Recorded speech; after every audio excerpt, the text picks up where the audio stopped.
안녕하세요. 박영춘입니다. 오늘 좀 약주 한잔하고 왔더니, 오늘은 그거 한번 볼게요, 여러분. 이 40억짜리가, 그죠? 32억이네? 32억짜리가 19억. 거의 한 반값에 조금 더 넘죠? 요게 이렇게 왜 떨어졌을까? 이 물건이거든요, 이 물건. 이 물건인데, 왜 이렇게 떨어졌을까? 한번 그것도 고민해보고, 여러분들하고 같이 한번 해결 방안, 그것도 한번 생각해 보겠습니다. 그래서 오늘은 요 물건하고 평택에 있는 한 600평 정도 되거든요. 평택에 있는 물건을 한번 같이 볼게요. 그래서 이제 오늘 제목을 제가 그렇게 만들어 봤어요. 어디 갔냐? 네. 반값 경매 해가지고 양평에 2600평하고 평택에 500평. 저는 부동산을 항상 그 출구 전략이 제일 중요하다고 생각하거든요. 내가 6개월, 1년 안에 현금화 시킬 수 있는 전략이 제일 중요하다고 생각합니다. 뭐 부동산을 사는 건 널린 게 부동산 물건이니까 사는 건 중요하지가 않아요. 얼마든지 내가 살 수가 있어요. 그렇지만 팔 때도 언제 어느 때든 내가 목표할 때 언제든지 팔아야 된다는 게 제 소신이고, 저는 부동산을 살 때 항상 그런 신념으로 사고 있습니다. 그래서 항상 부동산은 출구 전략이다. 출구 전략이 반드시 마련돼야 된다. 출구 전략 없이 가격이 싸다고 그냥 뭐 입지가 좋다고 뭐 덜컥덜컥 사면 안 돼요, 여러분.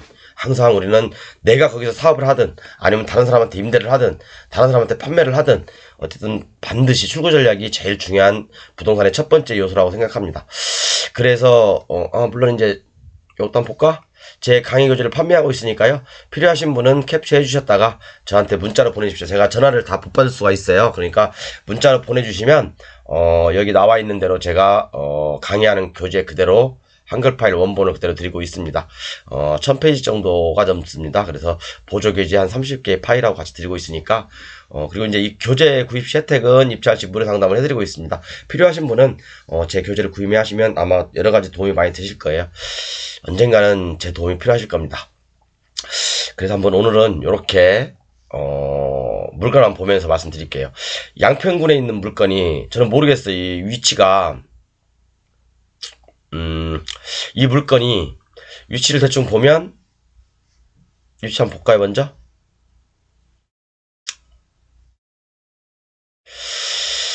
위치가 조금 이렇게 뭐 강가에 뷰도 있고, 남한강이네요. 남한강에 어떤 뷰도 있고 그런 곳인 것 같아요. 근데 뭐 가보진 않았으니까 모르겠고, 여기 뭐 IC인가? 여기 IC도 있고, 양평 IC가 있네요. 양평 IC도 근처에 있으니까 뭐 교통 여건은 굉장히 좋은 것 같아요. 그리고 이제 이쪽이 전원주택단지로 많이 이제 개발되고 있는 중이고, 근데 뭐 가격은 모르겠어요. 가격은 제가 임장을 통해서 가보지 않았기 때문에 모르겠고, 여기 하남시에서 한 20km 정도 떨어져 있지 않나 생각이 돼요. 여기서부터 여기까지 한 16km, 16km 정도 떨어져 있네요. 그래서 한번 요 물건이 어떤 문제가 있는지 한번 볼게요. 자, 굉장히 좀 중요한 내용이 있을 수 있어요, 여러분. 잘 보세요. 임야죠, 임야. 임야고 2600평. 그리고 건물은 매각 제외. 건물이 있나 봐요. 그리고 토지만 매각이죠.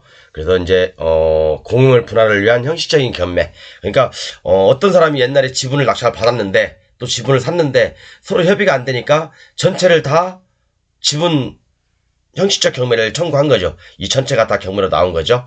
그죠? 뭐 이분이 머리가 좋은지 안 좋은지 모르겠지만, 이분이 옛날에 제가 알기로는 요걸 한 4억 얼마에, 그러니까 5억에 낙찰을 받은 거예요. 5억에 낙찰을 받고 자기 지분만큼 이제 판매를 경매로, 형식적인 경매로 전체를 경매로 내보낸 거거든요. 자, 그럼 내용을 한번 쭉 볼게요. 뭐 전체 다 이제 그 임야예요, 임야. 지목이 다 임야죠. 임야인데 13필지가 있네요. 13필지. 13필지가 있고, 그 다음에 뭐 임차인도 있는 것 같고, 그죠? 임차인도 이렇게 있어요. 자, 그럼 볼게요. 하나씩 하나씩 뜯어볼게요. 요 물건이죠, 요 물건. 요 물건인데, 자, 계약도를 한번 볼까요? 계약도를. 자, 계약도를 보면, 자, 요 물건 전체가 경매가 나왔어요. 이 물건 전체가. 이 도로까지 물론 포함입니다. 근데 이제 건축물이 2필지, 그 다음에 어디 있냐? 2필지하고, 요 필지, 그 다음에 요 필지, 그 다음에 요 필지, 그 다음에 요 필지, 요 필지. 요렇게 건축물이 있어요. 요거하고, 요거하고, 요것은 건축물이었고. 그러니까 건축물이 있는 것은 하나, 둘, 셋, 넷, 다섯, 여섯 개. 13필지 중에, 물론 도로 빼고 12필지 중에 6필지가 건축물이 있는 거죠. 근데 건축물이 있는데, 요게 다 지목이 임야예요, 임야. 임야. 임야라는 건 뭐죠, 여러분? 건축물이 있는데, 그죠? 여기에 이렇게 건축물이 앉혀져 있는데, 지목은 여전히 임야다. 그러면 사용 승인이 안 났다는 거죠. 사용 승인이 안 났으니까 당연히 건축물 대장도 없을 거고, 당연히 등기도 안 돼 있을 거고, 당연히 지목 변경도 안 돼 있을 거죠. 그죠? 사용 승인을 놔야지 건축물 대장이 만들어지고, 그 다음에 등기부도 만들어지고, 그 다음에 지목도 변경되는 거잖아요. 그래서 사용 승인이 안 난 건축물들이 있다. 그렇게 보시면 됩니다. 그리고 이 전체가 2600평 전체가 경매로 나왔어요. 자, 그럼 여러분 우리가 생각해봐야 될 게 많아요. 자, 19명의 공유자거든요. 19명의 공유자예요. 그런데 등기부 요약을 보면 공유자가 20명으로 돼 있어요, 여러분. 그런데 이 20명 중에 예를 들어서 1000분의 20, 1000분의 10 소유자가 2명이 동명이인이 있어요. 그러니까 동일인이죠. 2명이 다 동일이니까 실질적으로는 19명이 맞아요. 그러니까 이거 가지고 헷갈리지 마십시오. 어차피 토지 공유자는 19명이다. 그런데 자, 필지는 13필지죠. 도로까지 해서 13필지죠.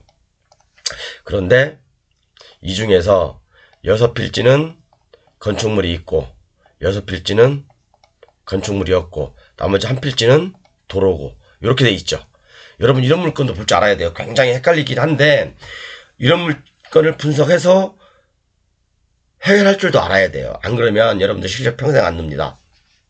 자, 물론 제 교재에는 다 실어놨어요. 제 교재에는 다 있으니까. 자, 6필지 건축물이 있는 것은 제가 아까 설명드렸죠. 사용 승인이 안 났기 때문에 건축물 대장도 없고 등기부도 없고 그 다음에 지목 변경도 안 됐다. 그리고 이 6필지는 건축물이 없죠. 건축물이 없고 개발행위 허가가 있는지 없는지는 몰라요. 확인 안 해봤습니다. 제가 볼 때는 그래요. 있어도 그만, 없어도 그만이다. 제가 얘기했죠. 개발행위권 그냥 공짜로 가지고 싶으면 가지고 사오고 싶으면 사오고 여러분들 마음대로 하시라고. 그죠? 이 도로도 역시 어차피 전체가 다 경매로 나왔으니까 도로도 문제가 없죠. 내가 이 전체를 낙찰 받은 거니까. 그죠? 그러면 자, 문제는 건축물이 없는 6필지는 문제가 안 돼요. 그죠? 개발행위 허가가 있으면 내가 만약에 이게 지분자하고 동일인이면 내가 명의 변경을 통해서 가져올 수 있고 동일인이 아닌다 하더라도 절대 내 땅에는 건축물을 못 짓는다. 그죠? 그리고 이 도로도 역시 마찬가지로 도로 사용 승낙서도 필요가 없죠. 내 거니까 낙찰자의 것이니까. 그죠? 그렇기 때문에 이 부분은 문제가 안 돼요. 단지 이 건축물이 있는 6필지 요게 문제가 될 수 있죠. 자, 그러면 건축물은 있어. 그러면 첫 번째 법정지상권을 의심해봐야 되겠죠. 두 번째 토지가 전체가 지분이고 이 건축물 대장은 없지만 그죠? 이 건물이 이 공유자 중에 한 사람일 수 있죠. 한 명. 그죠? 토지는 19명인데 이 건물은 19명 중에 한 명일 수가 있다는 얘기죠. 그죠? 그렇잖아요. 자, 그러면 이런 경우에는 이 18명의 19명의 공유자들의 동의를 얻어서 어떤 한 사람이 건물을 졌어. A라는 사람이. 그러면 이게 법정지상이 성립할까요? 안 할까요? 당연히 안 하죠. 당연히 안 합니다. 자, 제 교재를 볼게요. 제가 이 물건에 대해서 이렇쿵저렇쿵 많이 써놨어요. 제 교재는 다 옮겨져 있는데 하나만 볼게요. 자, 이 경우죠. 이 경우. 토지가 A, B, C, D, E, F, G 쭉 있어요. 이렇게 A, B, C, D, E, F 쭉 있어요. 그리고 건물이 이 A부터 Z까지의 동의를 얻어서 건물을 졌어요. 그러면 이게 이 토지가 경매로 나왔을 때 토지 전체가 경매로 나왔을 때 이 건물이 이 공유자들의 동의를 얻어서 지은 건물의 소유자가 법정지상권이 있냐 없냐. 저기 뭐라고 돼 있죠? 제 교재 철거라고 돼 있죠. 그러면 법정지상 성립 안 한다는 얘기죠. 그죠?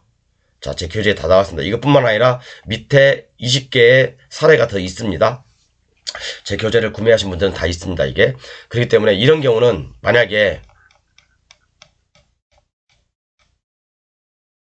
이런 경우 여기 건축물이 있다고 해요. 그럼 여기 공유자가 19명이죠. 19명 중에 쭉쭉쭉 있죠. 19명 중에 이 어떤 사람 한 사람이 건물을 세웠어.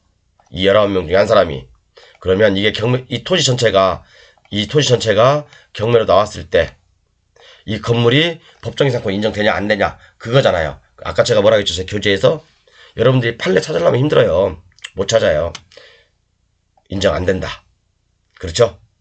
왜? 19명 이 법정지상권 인정하면 이 19명 중에 대다수 사람들이 다 피해자잖아요. 그죠? 그렇기 때문에 인정 안 되는 걸로 돼 있습니다. 그리고 이런 경우는 인정 안 되지만 만약에 그죠? 만약에 요 필지가 다 이 19명 중에 19명의 제 강의에 있습니다. 구분 소유적 공유관계. 구분 소유적 공유관계. 만약에 이게 전체 필지는 뭐 공유지만 전체 필지도 공유고 이 필지도 그죠? 이 필지도 뭐 누구 소유 그러니까 A, B, C, D가 있잖아요. 그죠? 이 필지도 예를 들어서 A고 그 다음에 이 건물도 A라고 이렇게 서로 간에 내부적으로 합의가 있다면 그게 바로 구분 소유적 공유관계죠. 그러면 이 건물은 법정지상권이 인정되죠. 그래서 우리는 이런 물건을 봤을 때 일단 법정지상권이 인정되냐 안 되냐 그걸 확인하려면 첫 번째 이 전체가 공유지분이냐 라는 거하고 두 번째 구분 소유적 공유관계냐 그걸 먼저 따져봐야 됩니다. 요 필지는 뭐 누구누구 앞으로 돼 있어 이렇게 내부적으로 쓰자. 여기는 또 누구 앞으로 돼 있어 이렇게 쓰자. 그렇게 됐을 때는 구분 소유적 공유관계라고 한다면 이 건물에 대해서는 법정지상권이 인정됩니다. 인정돼요. 그렇기 때문에 우리는 법정지상권이 인정되면 그죠? 철거할 수는 없죠. 지료만 청구할 수 있죠. 그죠? 이해 가시죠? 그래서 우리는 이걸 조사할 때 일단 구분 소유적 공유관계냐 아니면 일반적인 공유관계냐 그걸 먼저 보셔야 됩니다. 그렇지만 일단은 전체가 공유로 봤을 때는 전체가 공유잖아요. 전체가 공유고 이 건물이 경매로 나오지 않은 걸 봤을 때는 구분 소유적 공유관계는 아닐 수 있다. 그렇게 일단 판단이 됩니다. 일단 저는요. 그렇지만 현장에 가서 여러분들께서 직접 탐문을 해서 조사를 해보셔야 됩니다. 그리고 두 번째는 여기가 임야잖아요. 임야. 건축물이 있는 토지든 건축물이 없는 토지든 임야로 지금 돼 있죠. 임야로 돼 있으면 아까 제가 말씀드렸지만 건축물이 있는 토지라면 사용승인을 안 받은 거고 그죠? 사용승인을 안 받은 이유가 있을 수가 있겠죠. 그죠?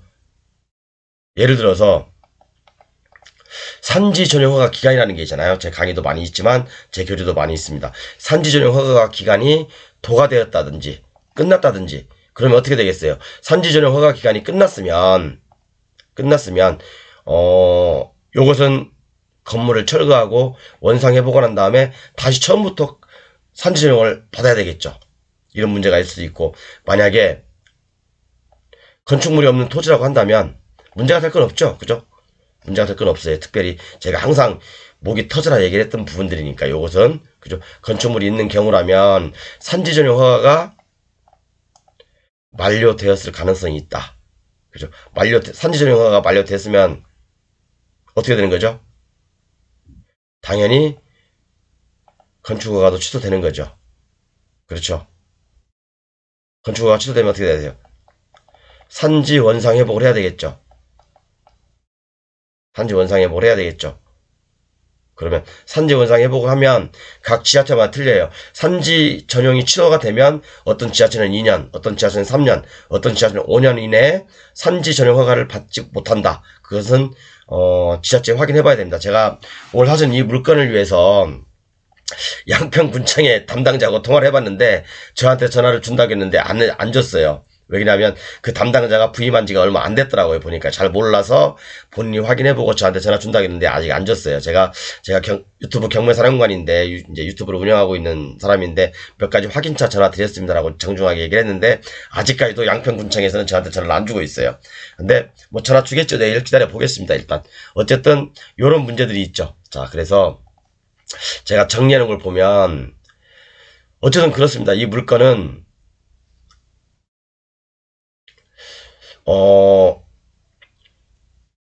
뭐죠? 이 물건은 자, 특별한 문제는 없어요. 사실은요. 낙찰 후에 건물이 없는 토지라면 낙찰자의 것이므로 관계가 없죠. 그죠? 건물이 없는 토지라면 내가 뭐 개발행 해갖고 시간이 걸릴 뿐이지 죽일 수도 있고 내가 사올 수도 있고 그건 내 마음대로 하면 되는 거예요. 도로 문제? 아무 문제 없죠. 내 땅이니까. 그죠? 근데 이제 문제는 건물이 있는 토지의 처리 문제죠. 그죠? 구분 소유적 공유 관계인지 아니면 일반적 공유 관계라면 법정 이사건 성립 안 하죠. 일반적 아까 그냥 전체가 공유 토지이고 이걸 뭐 이 부분만 뭐 A라는 사람이 A부터 Z까지 공유인데 A라는 소유의 건물이 있다. 그러면 이 A의 토지를 낙찰받은 사람한테 이 A는 대항할 수 없죠. 그렇기 때문에 건물은 철거 대상이죠. 이런 경우는 철거 대상이지만 만약에 이게 서로 간의 구분 소유적 공유 관계다. 야, 이 땅은 A라는 사람이 소유하고 그리고 A라는 사람이 건축물 질 수 있어. 이 땅은 B라는 사람 소유고 이 땅은 B라는 사람이 건축을 했어. 그러면 구분 소유적 공유 관계잖아요. 전체적으로 봤을 때는 공유지만 실질적으로 내부로 들어가 보면 구분 소유적 공유 관계, 그러니까 구분되어 있는 거죠. 서로 간에 도면이 있어야 되고, 그죠? 서로 간에 약정이 있어야 되는 거죠. 그런 약정이 있다고 한다면 이 건물에 대해서는 법정지상권이 성립합니다. 그렇지만 또 한 가지 더 짚고 넘어가야 될 것은 여기 구독션에서는 그렇게 얘기하고 있더라고. 뭐라고 주저리주저리 전문가가 코멘트를 해놨는데 이 법정지상권에 대해서 막 얘기를 해놨어요. 여기에는 이제 법정지상권이 일반적인 법정지상권론이 있고 또 이제 구분소유적 공유관계 법정지상권론이 있어요. 그런데 이 양반들이 하나 빠뜨린 게 있죠. 저는 이런 걸 잘 안 읽어요. 근데 이 양반들이 빠뜨린 게 뭐죠? 몰라서 안 써놨나 봐요. 산지 전용 기간이 있다. 요 기간도 코멘트를 해줘야죠. 그죠? 산지 전용 기간이 도과됐으면, 그죠? 다시 건축물을 철거하고, 농지는 그런 게 없어요. 아니, 산지는 있습니다. 그죠? 이 건축물을 철거하고, 다시 원상복구한 다음에, 다시 허가를 넣어야 되는 거죠. 그죠? 그런 문제가 있을 수 있죠. 그래서 요 물건 한번 보면, 자. 그래서 제가 이제 결론 한번 내려봤습니다. 그런 문제점이 있으니까. 건축물이 없는 토지 같은 경우는 그다지 신경 써도 안 돼도 되죠. 그죠? 승계 또는 건축 관계자 변경 또는 취소 등을 하면 돼요. 그죠? 건축물이 있는 토지 같은 경우는 구분 소유적 공유 관계하고 일반 공유적 관계 있죠. 일반 공유라면 제가 아까 여기서 말씀드린 것처럼 이 사례거든요. 법정이상은 인정 안 됩니다. 구분 소유적 공유 관계라면 법정이상권 인정되죠. 그런데 문제가 있을 수 있죠. 구분 소유적 공유 관계는 요건 나중에 제가 말씀드리고요. 어쨌든 간에 요런 이제 문제점들이 있죠. 그래서 이 물건을 확인해 볼 때는 첫 번째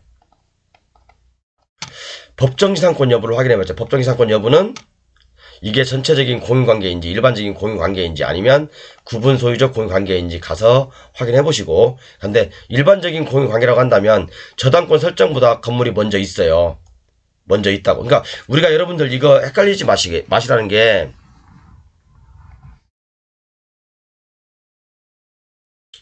자 보세요.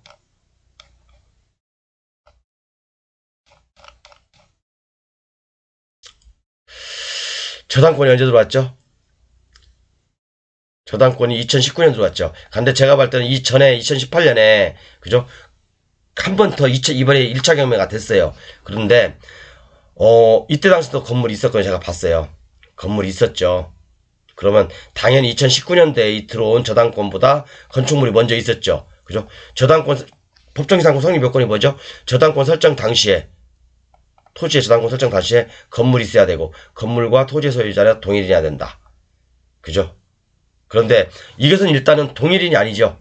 동일인이 아니기 때문에 건물은 나오지 않은 거죠. 그리고 또 하나, 아까 제가 교재에서 봤듯이, 판례에서 있듯이, A하고 토지가 B가 있어.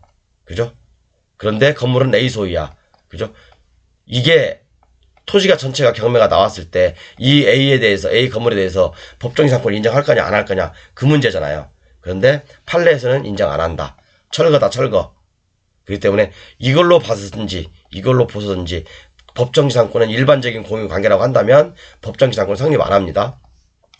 그리고 두 번째, 여기 임차인이 있죠. 건물에 임차인이 있죠. 대항력.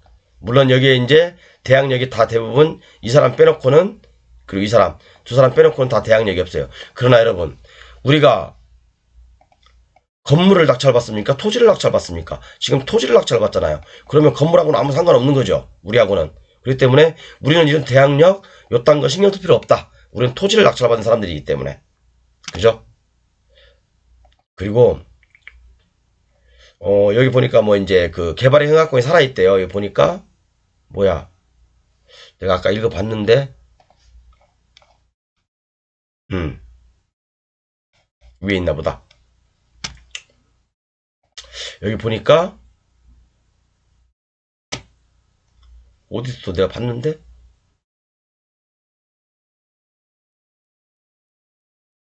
여기 있다. 감정 시점 당시 그죠?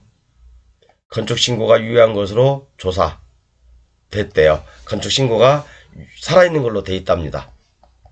자, 어쨌든 그러면 우리는 건축 신고를 언제 했든 간에, 그죠? 이때 뭐 감정 시점이 있으면, 그럼 앞으로 이 산지 전용을 해야 되니까, 그죠? 산지 전용이 취소되면 건축허가가 취소되는 거니까, 그죠? 이 앞으로 이 건축허가가 얼마나 남아있는지 그것도 보면 되겠죠. 그것도 참고해서 우리가 딜을 할 수 있는 여건은 충분히 있겠죠. 그렇죠? 그래서 우리는 이 땅을 봤을 때 여러분들, 굉장히 복잡하네. 뭐 이렇게 복잡해. 이거 뭐, 다 임야고, 임야고, 뭐 이거 임차인도 있고, 뭐 어쩌고 개발행위도 살아있고, 뭐 공유관계고, 복잡하죠? 그렇지만 이 토지가 전체가 경매로 나왔어요. 이 토지가 전체로 경매로 나왔습니다. 그러면 우리는 첫 번째, 도로 문제 신경 쓸 거 없죠? 그죠? 그 다음에 건축물이 없는 토지들 몇 개, 6필지가 있죠. 이것도 역시 내가 그냥 사오고 싶으면 사오고 말고 싶으면 말고, 물론 이제 개발행위권도 가지고 있는 분이 어떤 분인지는 모르겠지만 뭐 저렴하게 사오면 더 좋고, 협의가 잘 돼서 뭐 안 되면 시간이 좀 걸릴 뿐이지 다시 하면 되는 거고, 그죠? 그 다음에 문제는 건축물이 있는 건데, 건축물이 있는 경우에 공유관계라면 법정지상권 성립 안 되니까 철거 대상이지만, 만약에 구분 소유적 공유관계다 그러면 뭐죠? 법정지상권 인정되죠. 법정지상권 인정된다. 그죠? 법정지상권 인정되는데, 자, 구분 소유적 공유관계라고 하더라도, 그죠? 하더라도 토지가 내 거잖아. 토지가 전체적으로 내 거잖아요. 그죠? 내 건데 나중에 건물만 법정지상권 인정되는 거죠. 그죠? 그러면 이 건물만 나중에 팔든지 해야 되는데, 건물만 누가 사겠습니까? 건물만 사냐고. 누가 안 사죠? 건물 안 사죠. 토지하고 같이 붙어 있어야죠. 그죠? 저 같은 경우도 건물만 사세요 그러면 누가 사겠습니까? 토지랑 같이 팔아야지. 토지는 내 건데 다. 그죠? 그렇기 때문에 지료의 부담도 있을 수 있고요. 이 건물 소유자는. 그리고 나중에 매매할 때도 못 판다. 그렇기 때문에 내가 토지 낙찰자가 더 유리한 고지를 점할 수 있다. 그런 거죠. 그러니까 우리는 항상 경매를 할 때 뭔가 해결책을 찾아야 돼요, 여러분. 해결책을 찾아야 된다고요. 자, 이제 이 물건은 좀 이해 가셨죠? 이 물건 이렇게. 물론 뭐 여러분들 처음 봤을 때는 이렇게 뭐 토지 2600평, 건물은 매각 제외, 토지만 매각, 이렇게 해서 좀 복잡하고, 그 다음에 공유자가 19명이야. 복잡하죠. 그리고 이제 이 중에서 건물이 있는 것도 있고, 건물이 없는 것도 있다. 그죠? 복잡하죠? 근데 복잡할 거 없다고요. 제 교재를 가지고 같이 저랑 공부했던 분들은 절대 복잡한 거 없죠. 한눈에 딱 들어오죠, 이제. 그죠? 여러분들, 우리 이런 거 해결할 줄 알아야 되잖아요. 그죠? 어려운 거 있습니까? 가서 현황조사만 정확히 해놓으면 별 문제 없다. 그렇지만 나머지 한두 가지가 더 있긴 한데 그 부분은 제 교재에 실어놨습니다. 제 교재에 실어놨으니까 참고해 주십시오. 제 교재가 이렇게 주저리주저리 써놨죠. 그리고 이제 뭐 산지조정학 산지법 51조에 보면 권리 의무의 승계, 변경신고 뭐 이런 것들 여러 가지가 뭐야 이거 여러 가지가 있을 수도 있고 뭐 그런 것들 체크하시면 되고요. 자, 그다음에 이제 평택에 있는 물건 2에 42, 465. 자, 일간 볼게요, 여러분. 그래서 제가 부동산 출고 전략이 중요하다는 말이 아까 같은 경우도 분명히 시세조사 해봐야 되고 분양이 제대로 될 수 있는가 확인해봐야 되고 그죠? 그 다음에 뭐 접근성이라든가 여러 가지 반드시 확인해 보셔야 됩니다. 부동산은 반드시 내가 팔 수 있을까? 그거 먼저 생각하셔야 됩니다. 2에 464 65? 맞나? 아닌데? 아이고 이게 4242에 4246 맞는데?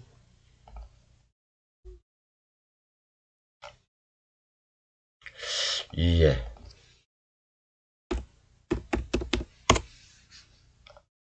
요 물건이죠. 오늘 낙찰 됐네? 아, 오늘이구나. 7억 7천에 낙찰 돼갔구나. 입찰 5명인데 주식회사 노랑나비에서 했네요.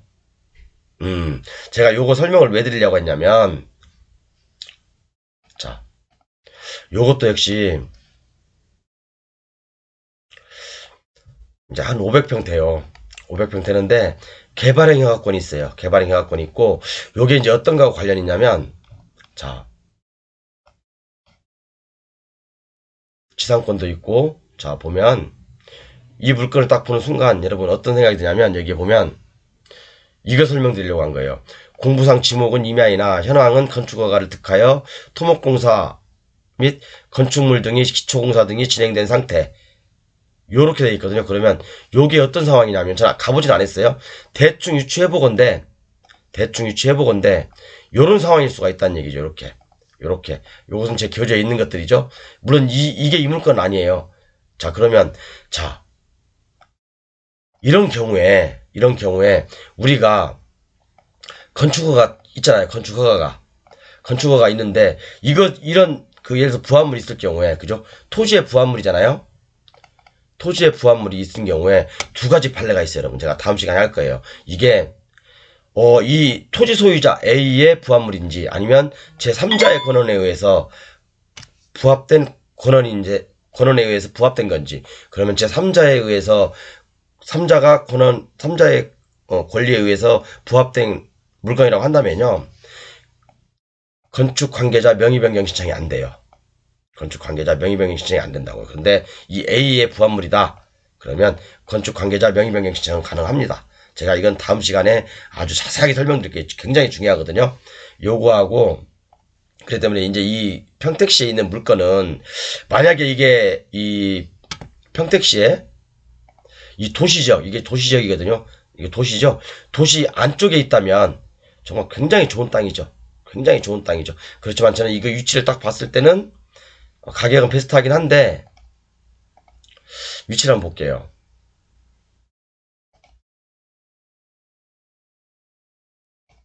이게 안중에서 약간 좀 떨어져 있는 좀 약간 이게 안중읍이거든요. 물론 도시가 좀 더 팽창해 나가긴 해요. 팽창해 나가긴 하는데 약간 조금 떨어져 있죠. 그래서 이런 것을 낙찰 받을 때는 반드시 출구 전략이 있어야 된다. 내가 어떤 걸로 활용하든지 어떻게 매매를 한다든가 여기서 어떤 사업을 한다든가 그런 목적이 분명히 있어야 됩니다. 그렇지 않고 덜렁 낙찰만 받고 일을 진행했다가는 낭패가 될 수가 있어요. 매매도 잘 안 될 수 있고 임대도 안 될 수 있고 어떤 뭐 탈출구가 없을 수가 있거든요. 그래서 요렇게 약간 좀 외곽에 있는 물건들은 정말 출구 전략이 분명히 만들어 놓고 진행하셔야 된다. 그걸 말씀드리고 싶습니다. 오늘 요렇게 이제 개발행 허가권에 대해서 간단하게 한번 복습을 한번 해봤어요. 필요하신 분들은 제 교재에 실려 있으니까 교재 참고하시고요. 어쨌든 간에 이렇게 이제 평택에 있는 물건 하나, 그 다음에 여기 이제 양평에 있는 2600평짜리 물건 하나. 요 물건도 사실은 재밌는 물건이에요. 재밌는 물건이니까 여러분들 이렇게 저랑 같이 공부하신 분들, 또 제 교재를 가지고 항상 공부하시는 분들은 이런 거 어렵지 않죠? 쉽죠? 네, 감사합니다.